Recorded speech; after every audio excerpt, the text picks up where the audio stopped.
아침을 뉴스로 깨웁니다. YTN 라디오 김호성의 출발 새 아침. 여러분 안녕하십니까? 출발 새 아침 김호성입니다. 게임의 룰이 합의 아닌 세의 대결로 판가름나게 됐습니다. 선거제 개편과 고위공직자 범죄 수사처, 검경 수사권 조정을 위한 관련 법안을 신속처리 대상 안건으로 지정하는 이른바 패스트트랙에 여야가 극적으로 합의했습니다. 제1야당 자유한국당은 빠졌습니다. 극적 합의 이후에 극적 타결이 가능할지 정치권 최대 이슈가 됐습니다.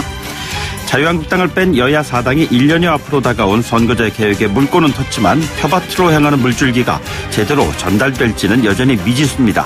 한국당은 패스트트랙에 태우는 순간 20대 국회는 없다면서 국회 전면 보이콧을 예고했습니다. 바른미래당의 입장도 관건입니다. 합의 이후에 의원총회 추인 과정이 불투명합니다. 일부 의원들의 반발이 거셉니다. 지역구 의원을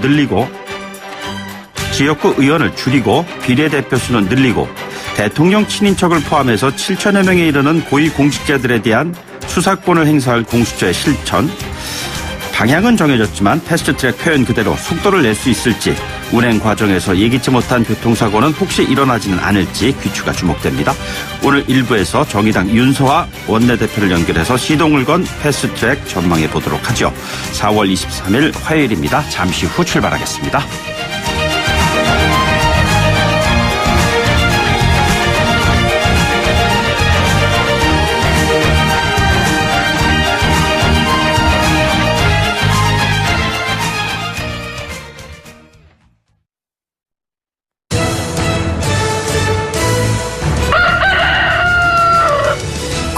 꼭 출근길 꼭 알아야 할 뉴스, 이종래 꼭 뉴스.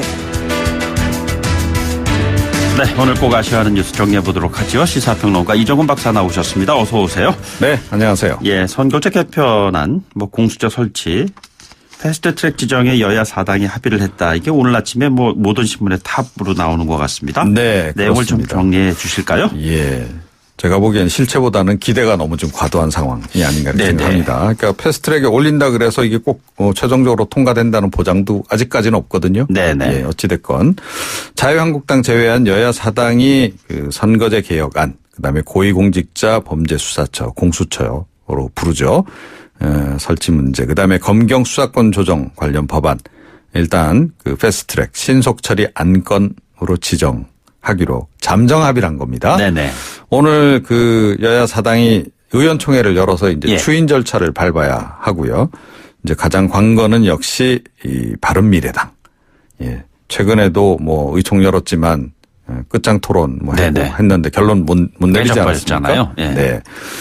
일단 오늘 무슨 수가 있어도 표결을 해서 하여튼 결정하겠다라고 지금 얘기는 하고 있습니다. 네네. 25일까지 상임위 상정까지 마치겠다라고 하는 일정이긴 한데 지켜봐야 되는 그런 그 상황이고요. 이 선거법 개정 그리고 검경 수사권 조정 부분은 그 정치개혁특별위원회하고 사법개혁특별위원회에서 합의한 그 내용이 있지 않습니까? 그 또한 잠정안이긴 하지만 일단 그거를 기반으로 해서 최종안을 이제 만들겠다 이런 얘기고요. 공수처의 수사권과 기소권 이 부분은 원칙적으로 분리를 하되 기소 대상을 이제 판사, 검사, 경무관급 이상 경찰 이렇게 한해서 기소권을 부여하는 정도로 조정을 일단 했다고 합니다. 그게 그 판사, 검사, 경찰의 경무관급 이상 해갖고서는 분야는 얼마 안 되지만 숫자로는 대상자 7,000명 가운데 5,100명이나 된다는 거 아니에요? 그럴 뿐만 아니라 사실은 상당히 영향력이 큰 정부 내에서도 그런 기관들 아니겠습니까? 네네. 네, 그렇습니다. 예, 알겠습니다. 그리고 이게 요즘에 우리나라도 지진의 안전지대가 정말 아닌 것 같습니다. 어제 울진에서 또 지진이 발생했습니다. 네. 이게 지금 연쇄적으로 계속 발생하는 게 좀 문제가 있어요. 그러니까 동해안 일대에서 지금 계속 발생하는 거 아니겠습니까? 그러니까 어제 오전에 5시 45분께 경북 울진군 동남동 그러니까 한 38km 해역에서 규모 3.8 지진 발생한 건데요. 거의 4.0에 근접하는 정도 아니겠습니까? 지난 19일에 아시다시피 이제 동해시 앞바다에서 규모 4.3 지진이 발생했고 3일 만에 또 발생한 겁니다. 또 지난 2월 10일에도 경북 포항시 앞바다에서 규모 4.1 지진이 또 발생했었거든요. 이 모두 이제 후포단층 그리고 울산단층 사이라는 겁니다. 그러니까 양산단층 우리 얘기 많이 했었잖아요. 그렇죠. 예. 그거하고 거의 평행으로 지금 바다 쪽에 후포단층이라는 게 있다는 겁니다. 예, 예. 해저에. 그리고 좀 더 멀리 바닷가로 나가서 이제 그 울릉단층이라는 게 있는데 네네. 그 사이에서 지금 발생하고 있는데 제가 보기에는 거리상으로 보면 후포단층에 좀 더 가까운 쪽에서 지금 발생하고 있거든요. 예, 예. 그래서 양산단층 쪽에서 이미 뭐 경주, 포항 지진 발생했잖아요. 네네. 그 연장선에서 지금 이게 뭐 발생하는 거일 수도 좀 있는 상황이고 일본 쪽하고도 좀 연관이 돼 있는 이제 그런 거일 수도 있는 그런 상황이라는 겁니다. 그런데 문제는 지금 해저단층 정보가 별로 없어서 예측도 불가하다는 거죠. 예. 예. 근데 최근에 이제 움직임이 활발하기 때문에 모니터링을 일단 강화해야 하는 거 아니냐라고 하는 지적이 좀 나오고 있습니다. 네네. 그러니까 도미노 현상이 이제 어디까지 예. 갈지 모른다는 거죠. 이런 속에 어제 또 필리핀 루손섬에서 규모 6.1 강진이 발생 또 했단 말이죠. 예. 여기도 지금 심상치 않잖아요. 일본, 대만, 필리핀 순으로 지금 연쇄적으로 지금 지진이 발생하고 있어서 네네. 뭐 좀 뭔가 주의를 좀 할 필요는 있겠다 이런 생각입니다. 예.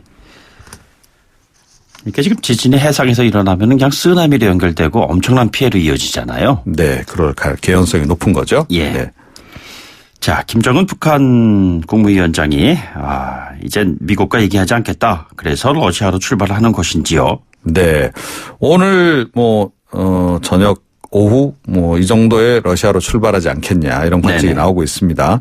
지난번 베트남 방문 때하고 마찬가지로 철도를 좀 이용할 것으로 일단 보이는데요. 네네. 평양에서 러시아 블라디보스토크까지 거리가 700km 정도입니다.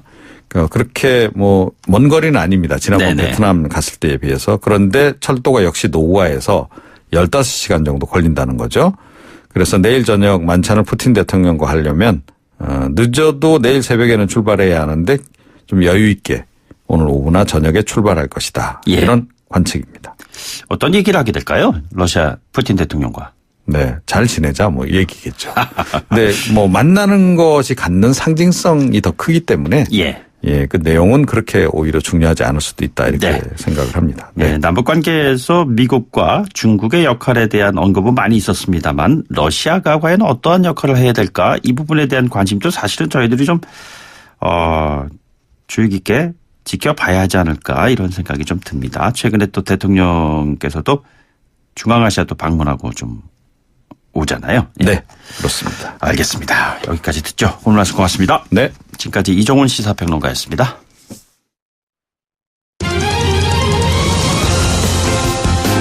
가장 뜨거운 이슈 오늘의 헤드라인.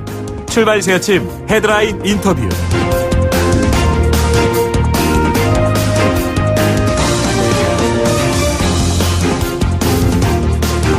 네, 정치권 분위기가 심상치 않은 것 같습니다. 한국당을 뺀 여야 4당 원내대표가 선거제 그리고 공수처법 패스트트랙 지정에 전격 합의를 했죠. 4개월여간 줄다리기 끝에 드디어 오늘 오전 각 당이 추인 절차를 진행할 것으로 보입니다. 최종 관문입니다.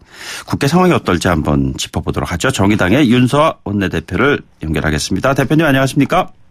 네, 안녕하세요. 정의당 윤서아입니다. 예, 이번 패스트트랙 지정 전격 합의에 대해서 만족하시는지요? 네, 지금 이제 출발이라고 생각을 합니다. 공수처와 또 선거법 개정은 새로운 사회를 위한 네네. 국회 역할의 중요성을 높이는 계기로 작동해야 한다 이렇게 봅니다. 정의당 입장에서 볼 때는 지난해 그 한참 한겨울 속에서 그 이정미 대표 그리고 손학규 바른미래당의 대표가 사실 단식 투쟁까지 하면서 얻어낸 결과가 아닌가 이렇게 생각하실 수 있을 것 같은데 그렇게 보십니까? 네. 얻어내기보다는 이루어내죠. 이뤄낸. 예. 네, 참 어렵게 어제 합의안을 만들었습니다. 네네. 말씀하신 두 대표 단식 그리고 정동영 대표 농성도 같이 네네. 했었죠. 예. 연동형 비례대표를 원칙으로 선거법을 개정하자고 이렇게 합의한 당사자들이 지금 모두 원내대표단이거든요. 네네. 그래서 정치적 책임을 지는 게 당연하죠. 예. 그동안 여러 번 우여곡절이 있긴 했지만 대국민 약속마저 내팽개친 자유한국당만 빼고 어제 전격 합의에 이르게 된 것입니다. 네네. 자유한국당을 빼고 전격 합의에 이르렀다는 미래는 과연 예측대로 갈 것인가라는 그 의문에 대해서 어떤 답변을 주시겠습니까? 저는 옳고 그름의 문제고 대한민국 정치에 희망이냐 그렇지 않느냐 하는 문제이기 때문에요. 국민들이 판단해 주실 거라고 봅니다. 아, 그렇습니까? 자, 하나하나 제가 여쭤보겠습니다. 먼저 공수처법 관련해서 그 여야가 한 걸음씩 물러나서 막판 타협을 이뤘다 하는데 세부적인 내용을 좀 설명해 주시죠. 네, 이제 저희 정의당 입장에서 100% 만족스러운 안은 아닌데요. 20대 국회에서 공수처를 만들기 위해서는 마지막 기회라고 생각하고 조금씩 양보해서 타협안을 통해서 제출하게 되었습니다. 주요 내용은 이제 공수처의 기소권을 제외하고 수사권과 영장 청구권, 네네. 검찰이 불기소할 경우 법원에 재정 신청할 권한을 부여하는 안인데요. 다만 공수처가 수사하는 사건 중 판사, 검사, 경무관급 이상 고위직 경찰이 기소 대상에 포함되어 있는 경우에는 공수처의 기소권을 부여하는 내용입니다. 예. 국회의원은 기소 대상에서 제외되는 건가요? 공수처의 기소권에 있어서는 제인데요. 네네. 대통령 친인척이라든가 국회의원이라든가 이런 것은 수사권, 영장 청구권이 있기 때문에 가능하고요. 만약에 검찰에 기소를 하지 않으면 예. 법원에 재정 신청을 해서 법원으로부터 공소제기 명령을 받을 경우에는 기소를 할 수 있습니다. 그리고 그럴 경우에 기소를 하지 않는다면 국민들이 가만히 있겠습니까? 예, 네. 예. 자, 그리고 그 선거제 개편 관련해서 말씀을 좀 드리겠습니다. 원래 정의당은 지난 20대 총선에서 7%가 훨씬 넘는 득표를 했는데도 불구하고 의석수는 한 2%밖에 가져가지 못하지 않았습니까? 네네. 이번 그 선거제 개편으로 정의당이 거는 가장 핵심적인 기대는 어떤 것입니까? 정의당에 거는 게 아니고요. 네네.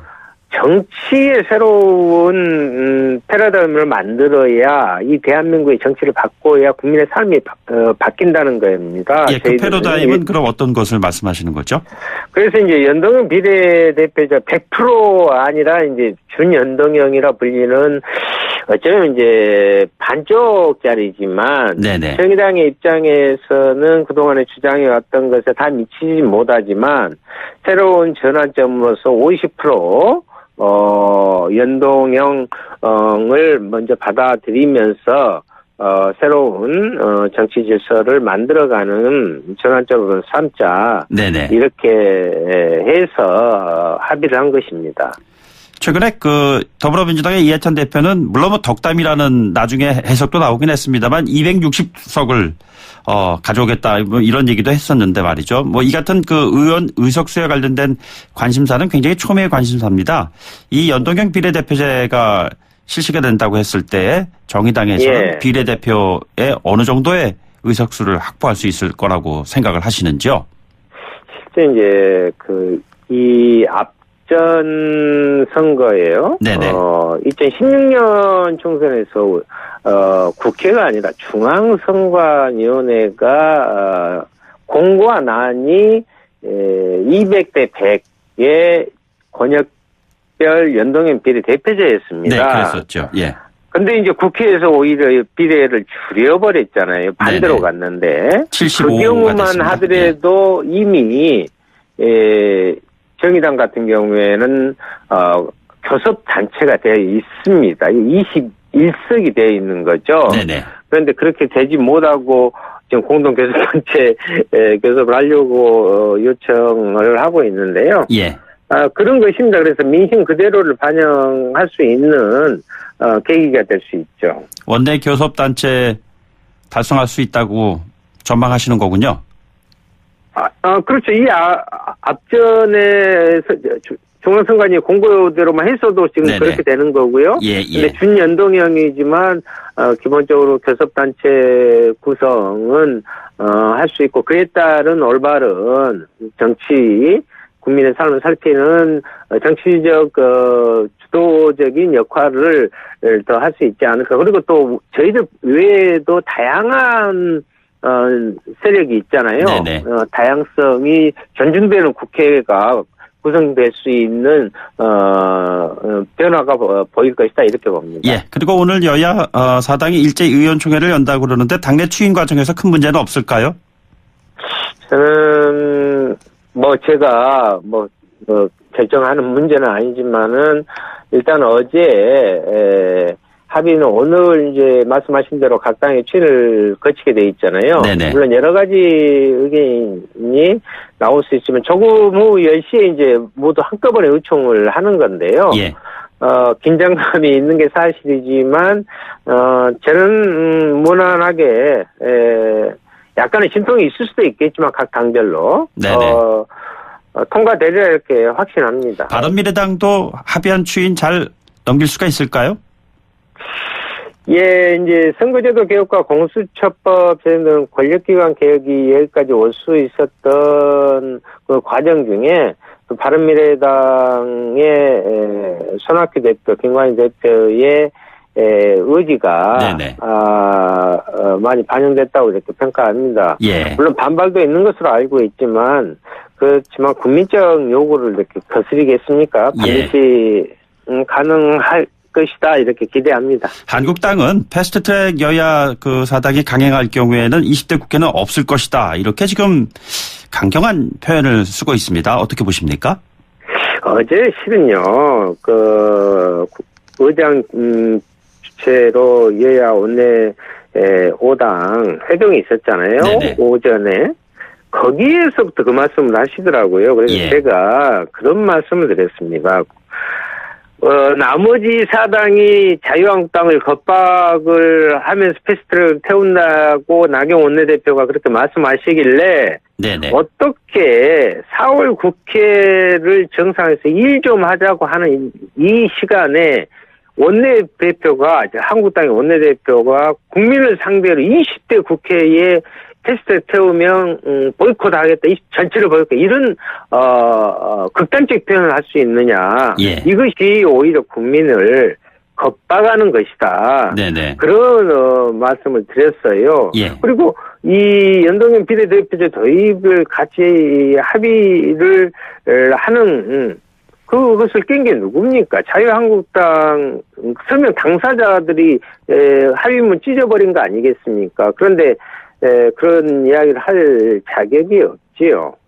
지난 주말에 한국당의 장외 집회 현장을 지켜보면서 적지 않은 인원이 이제 참가를 했다 이런 평가들을 하고 있는데 이거 국회 상황이 지금 오히려 더 큰 장외 투쟁으로 이어진다고 한다면은 국회가 대화를 통한 협치의 어떤 기회 자체가 이제 상실되는 것이 아닌가라는 우려를 하는 사람이 많은 것 같습니다. 이게 어제도 분명히 말씀하셨잖아요. 여야 사당이 한국당까지 포함하는 5당이 모두 참여하는 합의처를 위해서 끝까지 노력하겠다고 하셨는데 어떤 노력을 하시겠습니까? 방금 말씀하신 그 주말 장애 집회요. 저도 이제 뉴스를 보면서 정말 자유한국당은 일말의 반성은커녕 하나도 변한 게 없구나. 참 안타깝게 생각하고 있습니다. 그리고 이제 5.18 망언 의원들에게도 솜방망이 징계를 내려서 지금 국민들의 분노를 사고 있는데 계속 이렇게 색깔로만 난무하고 있고요. 그래서 많이 안타깝고 화가 나는데요. 저희들이 이제 이번에 패스트트랙을 지정을 하는 것 자체는 모든 것의 완결점이 아니라 출발점입니다. 그동안에 합의도 안 하고 국회에서 일도 안 하고 늘상 보이콧만 전문적으로 하기 때문에 이번 패스트트랙을 걸면 한국당도 들어와서 진지하게 얼마든지 그 기간 동안 협상을 할 수가 있습니다. 그 길을 오히려 열어준 것입니다. 그런데 막무가내로 어떻게 국민 앞에 20대 국회는 없다는 그런 보이콧하겠다는 선언을 저는 정말 오만한 이러한 정치인의 자세 아니면 무지에 가까운 정당의 모습이다. 저는 이렇게 봅니다. 알겠습니다. 대표님 오늘 말씀은 여기까지 듣죠. 오늘 말씀 고맙습니다. 예, 감사합니다. 네, 지금까지 정의당의 윤소아 원내대표였습니다. 1부 마치고요. 2부에 돌아오죠. 뉴스를 만들어내는 뉴스, 이슈를 끌고 가는 이슈, 아침을 여는 정통 아침 시사, YTN 라디오 김호성의 출발 새아침. 네, 출발 새아침 2부 시작하도록 하겠습니다. 지난 진주에 있었던 방화 살인 사건 관련된 후유증이 적지 않은 것 같습니다. 직접 전문가 모시고요. 이 상황에 대한 인식을 어떻게 해야 되는지, 앞으로 어떤 대책을 우리가 마련할 수 있는지 집중적으로 한번 질문을 해보도록 하겠습니다. 잠시 뒤에 들어오죠.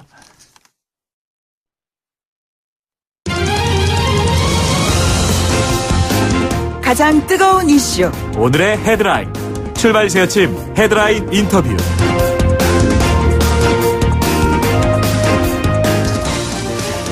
네, 조금 더 봐주지 말고 처벌해 주세요. 절대 봐주지 말아야 됩니다. 간곡히 부탁드립니다.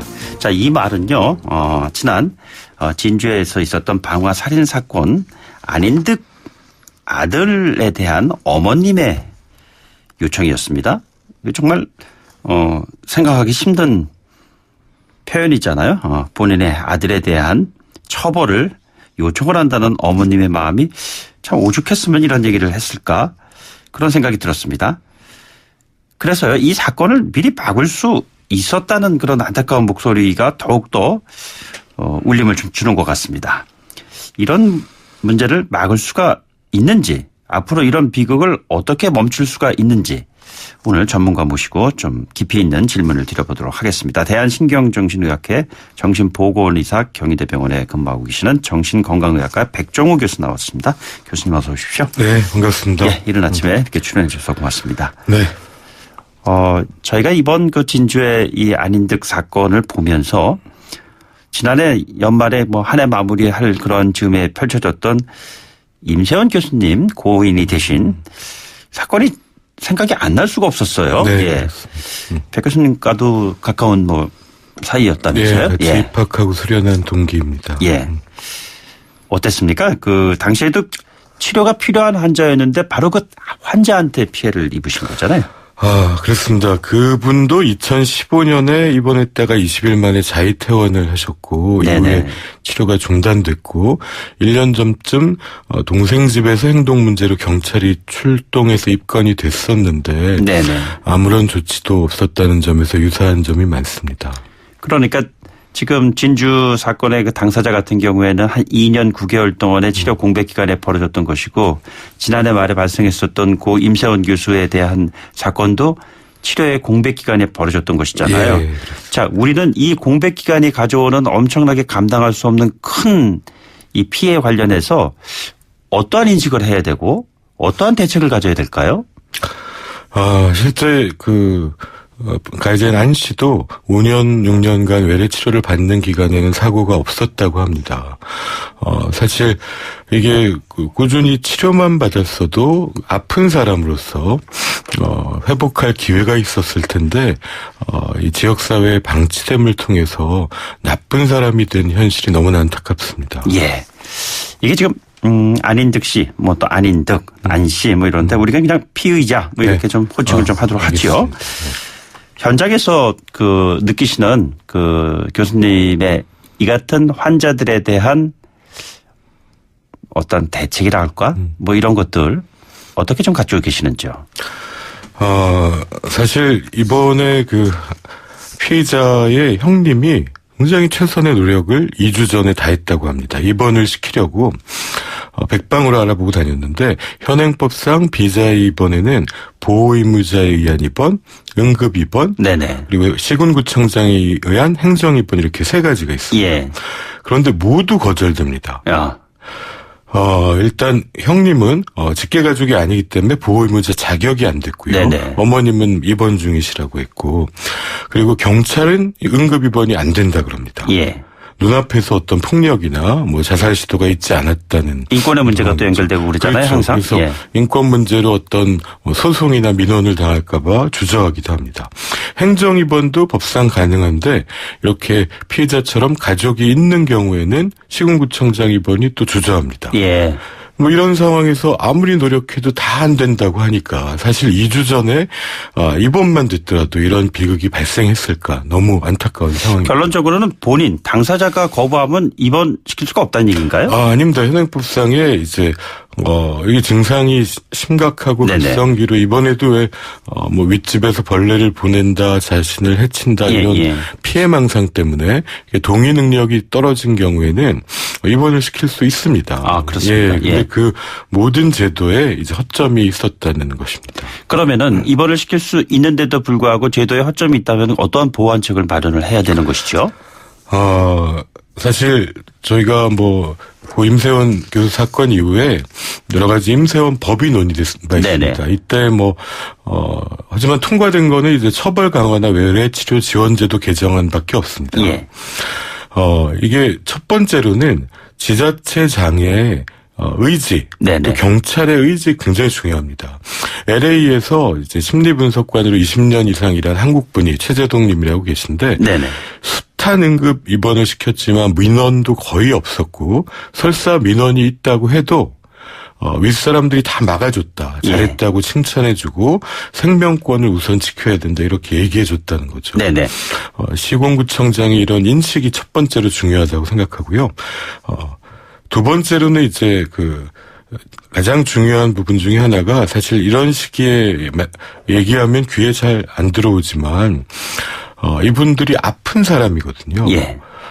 근데 이제 이때 사실 너무나 괴로운 사건이기 때문에 피해자들이 아무 잘못도 없이 희생됐고, 사람들이 비난할 수밖에 없습니다. 격리하자고 얘기합니다. 그러면은, 이런 중증정신질환 환자와 가족들은 더 불안을 느끼고 숨게 되거든요.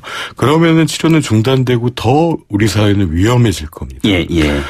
격리와, 가 절대 대책이 아니라는 부분을 말씀드리고 싶습니다. 대상훈 프로파일러가 며칠 전에 저희 프로에 출연을 해서 그와 같은 잠재적 위험군에 포함되어 있는 사람들 숫자가 400명 이상은 될 것이다라는 얘기를 했었어요. 소위 말해서 교정시설에서 이제 보호 교정을 받고 해서 나온 사람들인데 완벽하게 치료가 되진 않은 상황에서 다시 치료를 받지 않고 있는 공백 기간에 있는 사람들을 말하는 거거든요. 자, 이 같은 부분에 대해서 우리 사회는 어떠한 준비를 해야 될까요? 이게 이제 이전에는 과거의 대가족일 때는 가족이 다 감당했습니다. 그 안에서 치료하고 가족이 다 책임졌는데 지금은 산업화와 핵가족화에 따라서 이 30, 40대의 남성 중증 정신질환의 부모님은 고령이시고 형제자매 1명이고 따로 살고 이래서 가족이 책임질 수 없는 구조입니다. 근데 그 전체 중증 정신질환 수십만 명 중에 지금 말씀하신 것처럼 실제 위험에서 다른 사람을 해칠 수 있는 사람은 극소수입니다. 몇백 명 이런 정도라고 생각됩니다. 그리고 대부분 피해자는 또 가족입니다. 근데 다른 사람을 해칠 수 있는 사람 그리고 그런 병력이 있는 사람은 분명히 지속적으로 관리할 수 있는 시스템은 중요하다고 생각합니다. 근데 지금 교수님 말씀을 들어보면요. 이 중증인 상황이 아닌 상황에서 본인이 원하지 않을 경우에는 입원시킬 수가 없는 것이 지금 펼쳐져 있는 좀 환경이잖아요. 지금은 이제 보호 의무자에 의한 입원이 이제 대부분을 차지하고요. 자의 입원이 제일 많고 보호 의무자의 입원이 한 20몇 % 정도 되고요. 행정 입원이 한 4, 5% 정도 됩니다.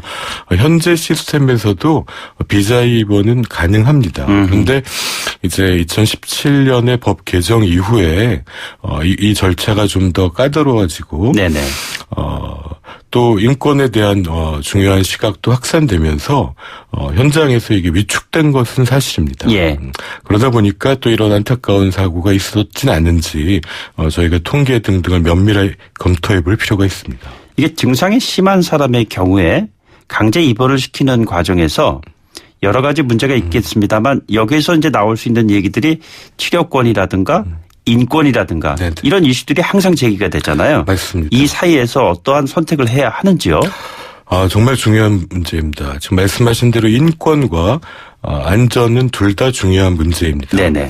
그래서 실제 1월에 윤일규 의원이 대표 발의한 그 사법입원제도, 즉 정신건강법정의 도입이 고려돼야 한다고 생각합니다. 네네. 왜냐하면 이제 해외에서는 이런 입원을 할 때 본인의 얘기를 판사가 들어주고 그래서 부적절한 입원도 미리 예방하고 또 입원이 꼭 필요한 경우에는 안전을 확보해서 치료가 원활해지게 돕고 있습니다. 네네. 이런 정신건강 법정 시스템의 도입을 시급히 고려해야 된다고 생각합니다. 정신건강 법정 시스템의 도입이라는 것을 단계별로 지금 설명을 해 주신다면요. 무엇이 먼저 이루어져야 되고 어떤 과정을 좀 거쳐야 하는지요? 그래서 이런 이제 중증 정신질환의 문제를 국가와 사회가 책임진다는 인식이 바뀌면서 네네.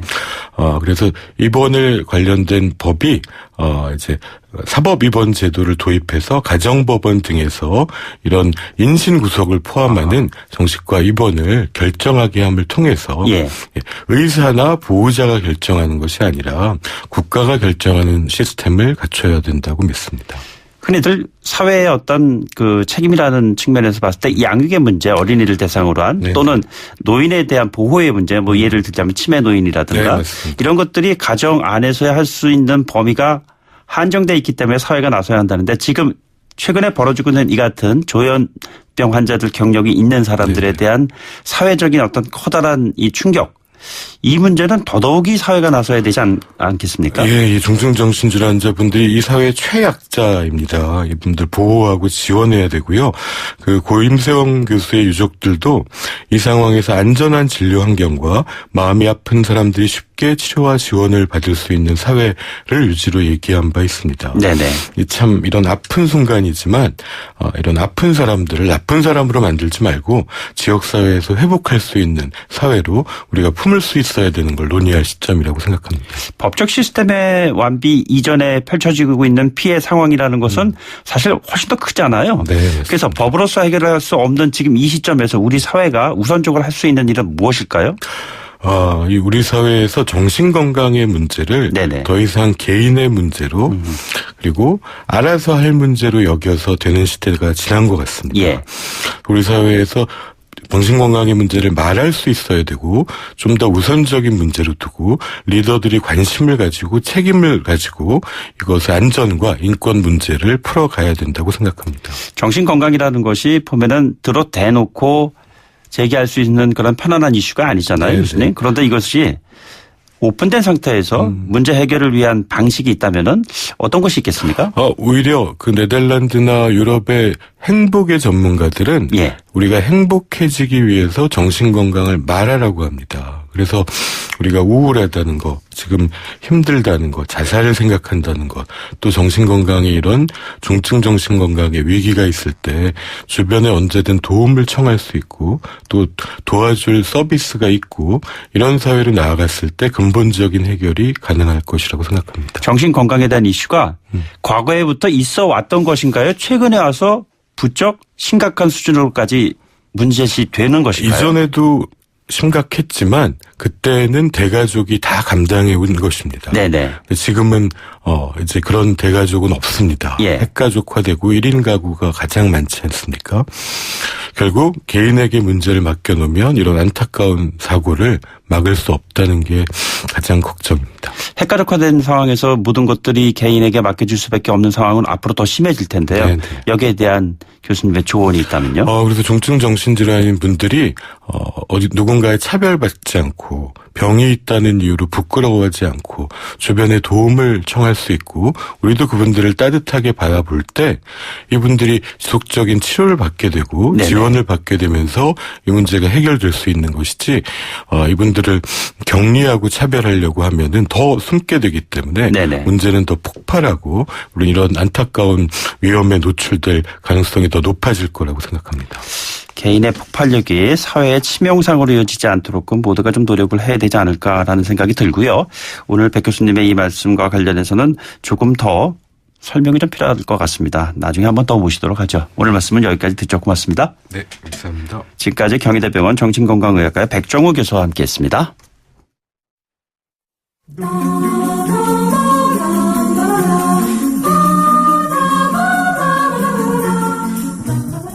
김호성의 출발새 아침과 함께하는 위클리 시사 퀴즈.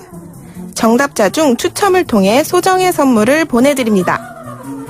이것은 특정 법안을 신속 처리 안건으로 지정하는 것을 말하는데요. 지금 여야는 선거법과 공수처법, 검경수사권 조정안을 이것으로 지정하는 것을 두고 팽팽히 대치 중입니다. 신속 처리 안건 지정을 뜻하는 이것은 무엇일까요?